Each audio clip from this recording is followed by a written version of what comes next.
इसलिए विरोधी लोग ये कहते हैं कि इसको जबरदस्ती लगाते क्रमबद्ध पर्याय इसमें तो साफ ये लिखा है कि जीव अजीव नहीं होता है, तो हम नहीं मानते क्या कि जीव पुद्गल हो जाएगा, क्या कि पुद्गल जीव हो जाएगा। लेकिन उसके निमित्त से जीव में भी, पुद्गल में भी बहुत परिवर्तन होता है और पुद्गल के निमित्त से जीव में भी बहुत परिवर्तन होता है। हम तो ये कह रहे हैं, और इसमें तो दो द्रव्य की पृथकता बताई है कि जीव जीव ही रहता है, अजीव नहीं होता। तो वहां लिखा ना क्रम नियमित अपने परिणामों से उत्पन्न होता हुआ, यानी बदलता हुआ, उत्पन्न होता हुआ माने बदलता हुआ। क्योंकि वो कह रहे हैं कि बदलता नहीं है, तो कोई ये ना समझ ले कि उसका परिणामन भी नहीं बदलता है, इसलिए वो विशेषण लगाया कि अपने क्रमबद्ध परिणामों से परिणमित होता हुआ, बदलता हुआ, ऐसा नहीं बदलता है कि जीव से अजीव हो जाए।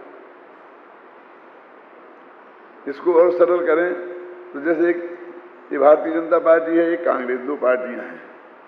अब एक आदमी, पार्टी के अंदर भी गुटबंदी होती ना, तो एक आदमी ने दूसरे का साथ छोड़ दिया, लेकिन साथ छोड़ने के दो अर्थ हैं। तो भारतीय जनता पार्टी छोड़कर कांग्रेस में चला गया कि भारतीय जनता पार्टी में ही है, इस ग्रुप से छोड़कर उस ग्रुप में चला गया। ऐसा दिन ना रात होता है ना, तो उसे भी बदलना कहते हैं ना।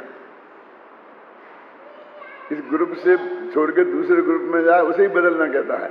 और उसको कोई ये कह सकता है कहाँ बदले, बताओ, पक्के जनसंघी हैं, पक्के जनता पार्टी के हैं, तो कांग्रेस ही कहाँ हुए? वो ऐसा भी कह सकता है हम कहाँ बदले, हमारी इनसे नहीं बनी, एक व्यक्तिगत नहीं बनी तो हम बदल गए, ऐसा अर्थ कहाँ हो गया? तो ऐसे ही यहाँ कहते हैं पर्यायों से बदलते हुए भी निरंतर द्रव्य से नहीं बदलते।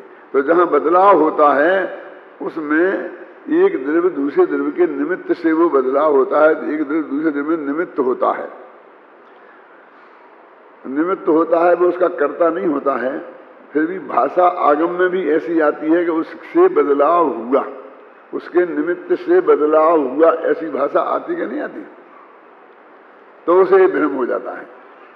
तो वो यहाँ यही कह रहे हैं कि वो जो जिसमें बदलाव होता है पर्याय का, वो पर्यायाश्रित होने से व्यवहार न, वो है पर्यायाश्रित है, इसलिए वो एक द्रव्य दूसरे द्रव्य पर असर करता है, इस बात को कहता है। और द्रव्यार्थक न, तो द्रव्य तो एक दूसरे से कभी बदलता ही नहीं है, उसमें निमित्त नैमित्तिक संबंध होते ही नहीं है, क्योंकि निमित्त नैमित्तिक संबंध तो कारण के संबंध है, कारण और कार्य के बीच है। और ये तो कारण, द्रव्य तो कारण और कार्य होता नहीं है ना। इस दृष्टि से ये बात कही हुई है। देखो, उक्त नियम के आधार पर यह निष्कर्ष निकाला गया है कि वर्ण से लेकर गुणस्थान पर्यंत के सभी भाव व्यवहार से जीव के हैं और निश्चय से जीव के नहीं हैं। सबसे बड़ी इसमें जो डिफिकल्टी है वो ये है कि अकेला वर्ण का तो उदाहरण देते हैं, काला पीला, समझे ना। रूप और वर्ण में अंतर समझते हो? एक दिन बताया था, मुझे याद है। अब रूप रस गंध स्पर्श आता है कि नहीं आता? और रूप रस गंध स्पर्श आता है और स्पर्श रस गंध वर्ण आता है।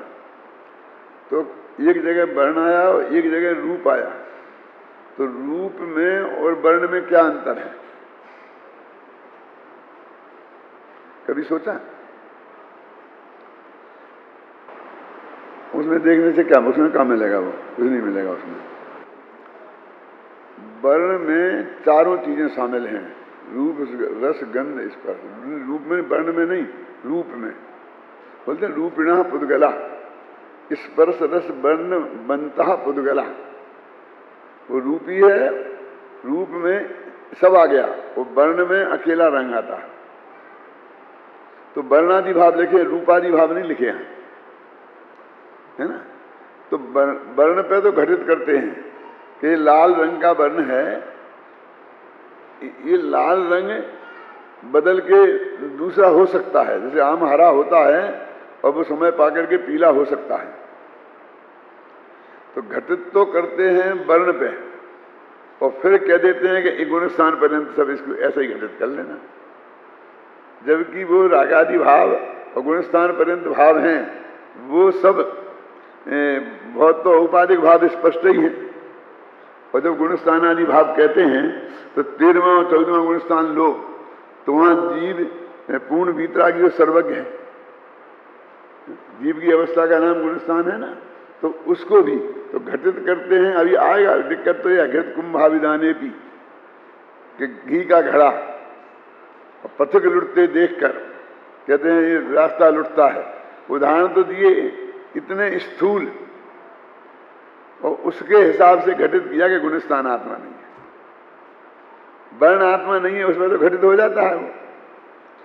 और उन्हें तरकीब से कह दिया भाई ऐसे ही सब पे घटित कर लेना। देखो पढ़ते हैं, देखो अब प्रश्न शेष रह जाता है कि वर्णादि भाव निश्चय से जीव के क्यों नहीं हैं। तो इसके समाधान के लिए दूध और पानी और अग्नि और उष्णता का उदाहरण देकर स्पष्ट किया है। जिस प्रकार दूध और पानी एक क्षेत्रावगाह रूप संयोग संबंध है, उसी प्रकार आत्मा का और वर्णादि के साथ एक क्षेत्रावगाह रूप संयोग संबंध है और इसी कारण उन्हें व्यवहार से जीव कहा जाता है। किंतु जीव और वर्णादि का अग्नि और उष्णता के समान तादात्म्य संबंध नहीं है, अतः उन्हें निश्चय से जीव नहीं कहा जा सकता, क्योंकि जीव का तादात्म्य संबंध तो अपने ज्ञान दर्शन रूप उपयोग गुण से है। इसलिए जीव अपने उपयोग गुण के कारण वर्णादि भावों से भिन्न ही भाषित होता है, यही परमार्थ है। और इतनी सी बात है। अब बस वही जो आपको घटित करना है उसमें जो वर्णादि की बात करेंगे और गुणस्थान पर्यंत उन भावों को भी उन्होंने, क्योंकि पुद्गल कर्म के उदय से होते हैं, उसमें 68वीं गाथा कल पढ़ के बताई थी ना कि पुद्गल कर्म स्तुतिया। इस प्रकार इन दो गाथाओं में यही स्पष्ट किया गया है कि ये 29 प्रकार के भाव व्यवहार से जीव के हैं और निश्चय से जीव के नहीं हैं। जब यह कहा जाता है कि ये भाव व्यवहार से जीव के हैं और निश्चय से जीव के नहीं हैं, तब यह प्रश्न उठना स्वाभाविक ही है। तो व्यवहार नय निश्चय नय का विरोधी ही हुआ, उसे अविरोधक कैसे कहा जा सकता है? ये नयों का प्रश्न खड़ा कर दिया उन्होंने कि ये तो प्रतिद्वंदी हो गए। एक कहता है जीव के हैं और एक कहता है जीव के नहीं हैं, तो ये तो प्रतिद्वंदी हो गए ना। तो उत्तर, इस प्रश्न के उत्तर में आगामी 3 गाथाओं में दिया गया है, जिनका पद्यानुवाद इस प्रकार है। पढ़ो। पत्थे मुस्संत पश्य दूण लोगा भवन्ति विवेहारी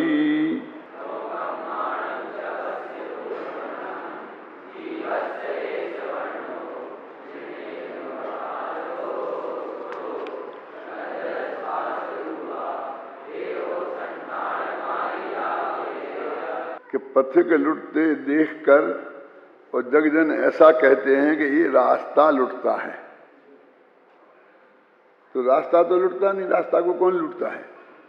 रास्ता में चलने वाले पथिक लुटते हैं, तो उसका संयोग देखकर रास्ता लुटता है ऐसा कह देते हैं। यानी बताइए ये उदाहरण कितना स्थूल है? और गुणस्थान को जीव के कहना, उसके लिए ये उदाहरण दिया है। क्या है? समझे ना? माने उन भावों को जीव के कहना, उसके लिए जैसे रास्ता नहीं लुटता है, रास्ता में चलने वाले राहगीर लुटते हैं, उसको देखकर सारी दुनिया ये कह देती है कि ये रास्ता लुटता है। तो पहले इसमें लिखा है उसी तरह रंग देखकर, रंग में वर्ण, जड़ कर्म का और नो कर्म का, माने ज्ञान वर्ण आदि कर्मों का, और नो कर्म माने शरीर आदि का, कि जिनेंद्र भगवान भी इस जीव का ऐसा रंग है ऐसा कहते हैं। अब ऐसा तो सीधा तो कहीं नहीं मिलेगा आपको कि भगवान का कहीं ऐसा वचन निकालें कि जिसमें लिखा हो गई जीव का रंग है। लेकिन ये अपन बोलते हैं ना कि 24 तीर्थंकरों के जो कलर हैं, 2 गोरे 2 सांवले 2 हरियल 2 लाल, बाकी कंचन वर्ण है, तो हो गया ना। ये तीर्थंकरों के, तीर्थंकर तो जीव का नाम है ना, कि उनके यहाँ रंग है। ऐसा थोड़ी कहते हैं शरीर का है ना। जैसे कि वर्ण को देखकर और व्यवहार से आत्मा का वर्ण कह देते हैं, ऐसे ही रास्ते, ये व्यवहार वैसा ही व्यवहार है कि रास्ता लुटता हुआ देखकर ये कह देना कि यात्री लुटते हैं तो ये रास्ता लुटता है। अब बोलते हैं अरे साहब वहाँ क्या जा रहे, जयपुर, जयपुर तो लुटे, बिल्कुल लुटेरा है, लूटे, वहाँ जाकर लुटे। जयपुर में कोई वो आते होंगे टूरिस्ट, और टूरिस्ट वे जानते विदेश के आए हैं, डालरों में आते हैं, इन्हें भाव ताव पते नहीं है, तो वे एजेंट उनके पीछे लग जाते हैं और कुछ दुकानें ऐसी खोल रखी हैं कि आपको जो चीज़ वे 10 रुपया में दे दें उन्हें वो $10 में बताते हैं। और भाग्य से आप वैसे अमेरिकन नहीं हों जैसे वे अमेरिकन हैं, आप हिंदुस्तान के ही वहाँ जाके रहने लग गए हों और फिर वहाँ की आपको नागरिकता मिल गई हो, क्यों, पर आप लुटें तो आप कहें जयपुर तो लूटता है, जयपुर लूटता है। लेकिन पर्टिकुलर 2-4 दुकानें उधर हैं वो लूटती हैं, सारे जयपुर से थोड़ी लेने का देना है उसका। लेकिन एक को देख करके ऐसा कह देता ना, ऐसे उस रास्ते में हजारों यात्री निकलते हैं, उन हजारों में एक आध लुटता है। मेरे कहने का मतलब ये है कि वर्णादि से लेके गुणस्थान पर्यंत इन भावों को जीव के कहना इतना स्थूल व्यवहार है, ये कहना चाहते हैं वो। कुंदाचार्य की एक विशेषता है कि वो नए का नाम नहीं बताते हैं, वे कोई उदाहरण देकर के और उससे उस बात को समझाते हैं, ख्याल में ना। तब उससे एक दिक्कत खड़ी हो सकती है कि अब नए आपको लगाने पड़ेंगे। तो क्या दिक्कत है कि उनका ऐसा ही व्यवहार है, तो उन्होंने एक व्यवहार शब्द एक बोल दिया, लेकिन ये पथिक दुखते देखकर इस व्यवहार को जब हम कहेंगे तो कहें उपचरित असद्भुत व्यवहार न है। लेकिन वे जो 29 भाव हैं उनमें अकेले वर्ण को तो कह सकते हैं उपचरित असद्भुत व्यवहार न का वर्णन, लेकिन बाकी गुणस्थान पर्यंत हैं उन भावों को फिर कोई होगा अनुपचरित, कोई होगा सद्भुत व्यवहार न, और कोई होगा अशुद्ध निश्चय न, होगा कि नहीं होगा। तो वो दिक्कत खड़ी हो जाएगी कि तो व्यवहार से कह रहे हो, तुम इसे अशुद्ध निश्चय न से कह रहे। तो इस परेशानी से बचने के लिए ही जो उनने ये कहा कि निश्चय नय से वे 3 निश्चय नय हैं, वे भी व्यवहार ही हैं, बस। नए चक्र को पढ़ने वालों को, पढ़ाने वालों को सबसे बड़ी दिक्कत ये है कि हमने एक वर्गीकरण जो शास्त्र में है बहुत पॉपुलर, सर्वाधिक, उसको वहां प्रस्तुत कर दिया और उसके हिसाब से आपने पढ़ लिए। अब आगम में सब जगह वैसे ही प्रयोग मिलना चाहिए ना, लेकिन आगम में वैसे प्रयोग नहीं मिलते हैं।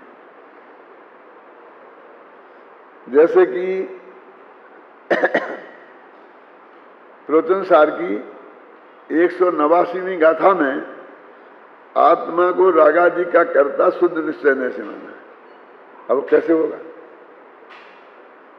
समझ गए ना आपके? वो जो अपनी जो खाका बना हुआ है, जो आपने तैयार किया है, उसमें वो शायद नहीं बैठेगा। ऐसे बहुत से, लेकिन वो रेयर केस हैं, उसमें मैंने लिखा है कि रेयर केस मिल जाएंगे, लेकिन हमारे पास उसका कोई इलाज नहीं है, क्योंकि आचार्य लिख गए, हम क्या करें। हम तो उसकी अपेक्षा ही स्पष्ट कर सकते हैं, लेकिन मेन अपेक्षा ये है, ख्याल में है ना, कि मेन अपेक्षा इस तरह से है कि जो स्त्री पुत्र आदि है इसको लेते हैं हम उपचरित सद्भूत में, शरीर को लेते हैं अनुपचरित सद्भूत में, रागादि को लेते हैं उपचरित सद्भूत में, और केवल ज्ञानादि को लेते हैं अनुपचरित सद्भूत में। और अभेद की दृष्टि से उसे अशुद्ध निश्चय लेते हैं, उसे एक देश शुद्ध निश्चय लेते हैं, और उसे शुद्ध निश्चय। अब जिसने वो व्यवस्थित रूप से नए चक्र नहीं पढ़ा है और ये ऐसी पढ़ करके, तो उसे वो अटपटा लगता है। हमको देखना पड़ेगा कि इसमें मुख्य वर्णन तो इस तरह से है, ख्याल में ना, और ये अलग अलग प्रयोग हैं। ऐसा अकेला नयों में नहीं होता है, ऐसा व्याकरण में भी होता है, जानते हो। तो कभी भाषा विज्ञान पढ़ा किसी ने भाषा विज्ञान पढ़ा हो तो हाथ उठाओ। कोई नहीं है भाषा विज्ञान, व्याकरण तो पढ़ा है लेकिन भाषा विज्ञान नहीं पढ़ा। भाषा विज्ञान में क्या होता है कि कोई शब्द अलग अलग प्रांत के हिसाब से विकसित हो जाते हैं, समझे ना। तो उसमें व्याकरण में लिखा है ये दक्षिण व्युत्पत्ति है, ये उत्तर व्युत्पत्ति है। उत्तर वालों ने इसको ऐसा बना लिया और दक्षिण वालों ने ऐसा बना लिया, समझे ना। स्कूल, उत्तर वाले ई स्पष्ट बोलने लग गए, ई लिखी नहीं जाती है, और दक्षिण वाले सकूल सकूल करते हैं। स्कूल नहीं बोलते, सकूल सकूल। वे कहते ई है ही नहीं, तुम कहाँ के सकूल लगा रहे हो, है ना। जैसे अपन कहते हैं उसने ऐसा किया, अब मैं वहां जाऊंगा, अब वो दक्षिण वाले बोलेंगे मैंने वहां जाऊंगा, क्योंकि मैं के साथ तो नहीं लगता है ना, वो व्याकरण पढ़ी है, लेकिन वो अपने हिंदी के हिसाब से वो गलत है प्रयोग। तो ऐसे प्रयोग कालिदास में भी मिलते हैं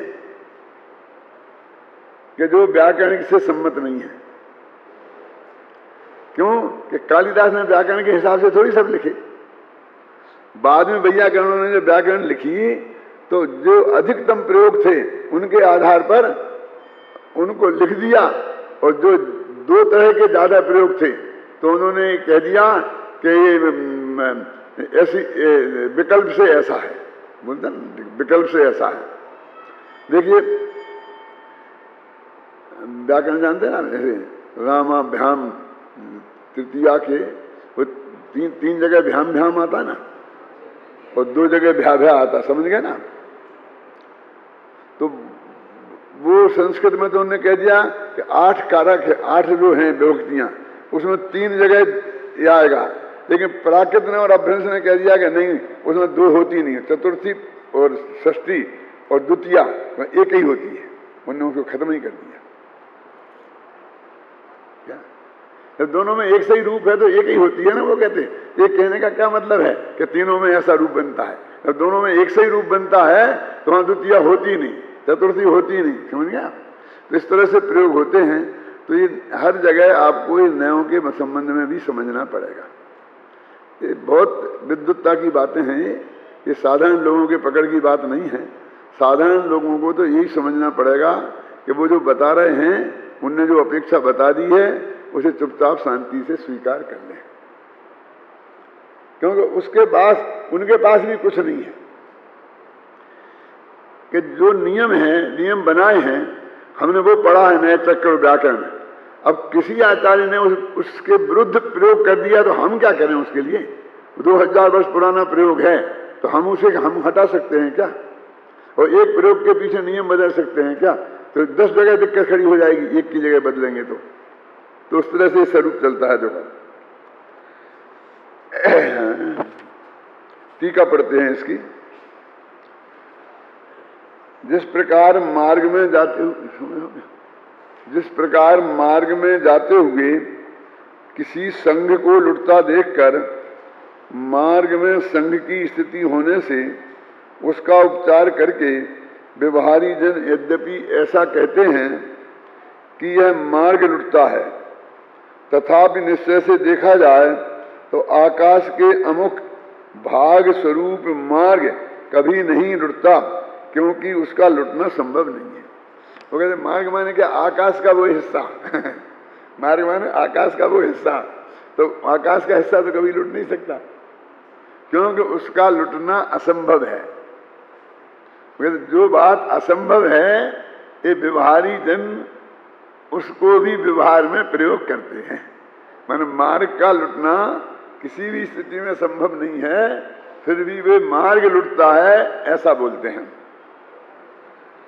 इसी प्रकार जीव के बंध पर्याय रूप अवस्थित कर्म और नो कर्म का वर्ण देखकर कर्म और नो कर्म की जीव में स्थिति होने से उसका उपचार करके यद्यपि अरहंत देव भी, ये मार्मिक बात है, ये व्यवहार को हमने अज्ञानियों ने चला दिया ऐसा नहीं है।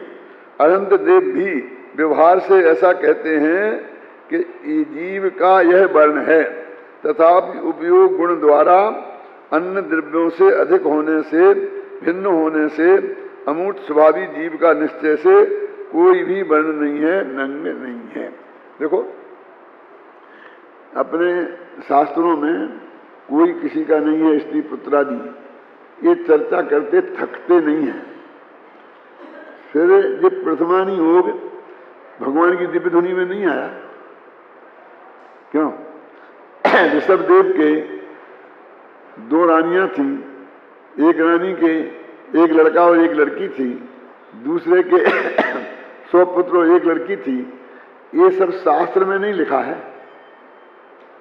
निश्चय से तो कोई किसी का होता नहीं। तो ये तो बिल्कुल उपचरित असद्भुत व्यवहार है ना। और जो अरहंत की वाणी में आया कि नहीं आया? हम क्या समझते हैं कि ये व्यवहार तो अज्ञानियों की वाणी में आया है, और ज्ञानी तो कोई किसी का कभी मानते ही नहीं है। ये हमारा एक भ्रम है, वो हमें निकाल देना चाहिए। ये कहकर कि अज्ञानियों की मान्यता है, अज्ञानियों का है, तो ये भगवान की दिव्य ध्वनि में आया है।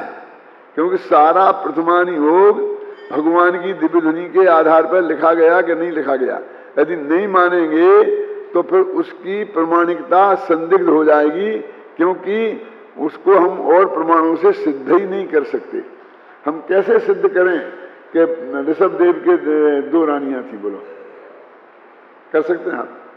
भाई अकेले शास्त्र में लिखा है, इसको आप अलग कर दें कि इसे छोड़ दो, आप शास्त्र की बात हम नहीं मानते, तो आप सिद्ध कर सकते हैं। सुमेरु पर्वत 1 लाख योजन ऊंचा है, इसे आप सिद्ध कर सकते हैं। तो 1 लाख योजन ऊंचा सुमेरु पर्वत भी आप सिद्ध नहीं कर सकते हैं, और हमसे कहते तुम परमाणु को सिद्ध करो। परमाणु कितना सूक्ष्म होता है ना? और भाव उससे भी ज्यादा सूक्ष्म होते हैं। तो ये तो आगम सबके आधार, आगम का आधार है। तो चारों नयों का, चारों व्यवहार नयों का वर्णन जनागम में है, और वो भगवान की दिव्य ध्वनि के आधार पर लिखे गए हैं। ये हम नहीं मानेंगे तो जो उपचरित सद्भुत व्यवहार नय है वो भी भगवान की दिव्य ध्वनि में आया है, माने उसको हम वैसे ही उड़ा नहीं सकते। फिर ये प्रश्न खड़ा होता है कि भगवान ने ऐसी बात क्यों करी? तो भाई तुम्हारे जीवन को शुद्ध, सात्विक और अहिंसक बनाने के लिए ऐसी बात करी कि स्वस्त्री परस्त्री का भेद नहीं करेंगे तो सदाचार कैसे सिद्ध होगा? और यदि ये वर्णादि वाले जीवों को जीव नहीं मानेंगे तो उनकी हिंसा नहीं करना, किसी आत्मा की हिंसा नहीं करना, ऐसा तो आता ही नहीं है। ये तो एक कीड़े मकोड़ों की हिंसा की बात ही है। तो ये चरणानी योग और प्रथमानी योग उसी नए के आधार पर बने हैं, इसलिए वो एकदम उड़ा देने जैसी बात नहीं है। जैसा अभी सफेद झूठ है, सफेद झूठ है, ख्याल में आई ना? अभी कह रहे ना, पथिक लुटता देख करे सफेद झूठ है ना, फिर भी है ना ऐसा व्यवहार लोक में।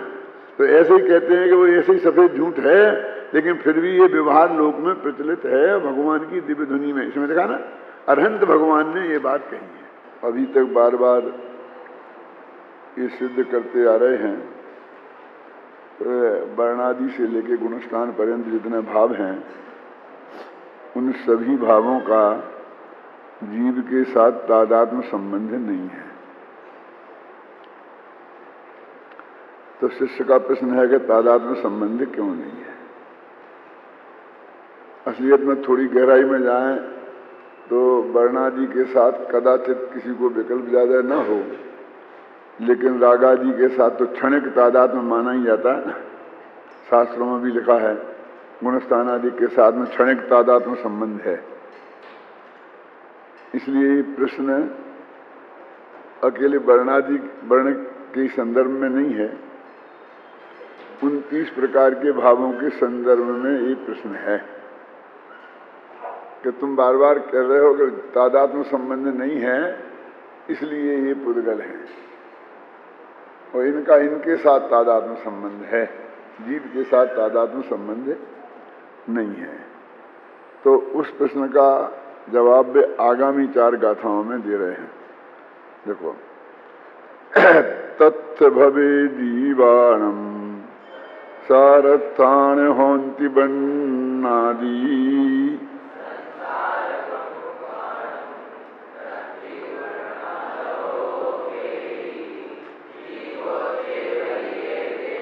पिछली गाथा की टीका में ये कहा था कि जो हमने वर्ण पर घटा के बताया है उसे 29 प्रकार के भावों पर घटा लेना। इसलिए ये प्रश्न 29 भावों के बारे में है। इसका उत्तर गाथाओं में बहुत स्पष्ट तरीके से दिया गया है और टीका में भी लगभग वो ही है, ज्यादा अंतर नहीं है, कोई विशेष तर्क भी नहीं है। इसलिए अब गाथाओं का पाठ करेंगे पद्यानुवाद का, बहुत सरल है, तो सब उस पे अर्थ पे ध्यान देना तो उसका उत्तर उसकी समझ में आ जाएगा। हाँ, जो जीव हैं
इसमें वो कह रहे हैं, देखो पहली जो गाथा है 61वीं, उसमें तो जैन दर्शन की जो मान्यता है उसको दोहराया है। माने इसके संदर्भ में विचार करना है कि जो जीव हैं संसार में वर्णादि उनके भी कहे, जो व्यवहार से वर्णादिक जीव के कहे जाते हैं, तो संसारी जीवों के बारे में ही ये कथन है, सभी जीवों के बारे में ये कथन नहीं है ना। जो मुक्त हैं संसार से वर्णादि उनके हैं नहीं, स्पष्ट स्थिति ये है। अब इसके संदर्भ में विचार करना है। अब वर्णादिमय ही जीव हैं, ये तुम यदि मानो इस तरह, यदि तुम ये मानोगे कि जीव वर्णादि वाले हैं, तो फिर जीव और अजीव में अंतर करोगे किस तरह, कितना साफ है, ये जीव है और ये अजीव है, ये अंतर तुम किस तरह करोगे? क्योंकि जीव का लक्षण उपयोग है ज्ञान और पुद्गल का लक्षण है वर्णादि वाले, रूपित्व लक्षण है ना उसका।